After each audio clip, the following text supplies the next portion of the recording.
na nagligid-ligid na hinuon mga kaigsunan. Ni samot na hinuon o kalayo sa Ginoo.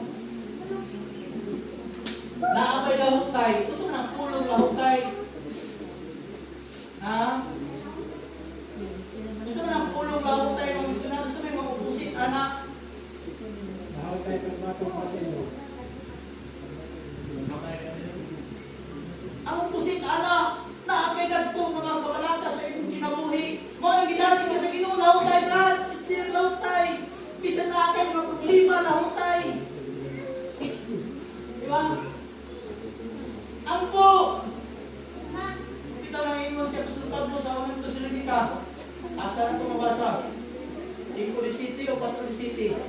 Pag-ampo ka mo, 5:17, pag-ampo ka mo sa ulay pagpundag. Bisan ang ating kahimtang masakiton, kita makaigsunan, mo kita nag-ingon ang Biblia. Maluya ang lawas, nagsik ang Espiritu, apan luya ang lawas, nanuman makaigsunan. Sa unsa lang ang kahimtang na ito, batiyon. Mo na yung ginulahutay. Nanuman, sa panahon nga natay mga problema mga kaigsunan, physically, so usahay din na taganahan mo ang po. Pero ang Ginoo nag-ingon, panahon mo masakit ka, panahon mo problema ka, iampo.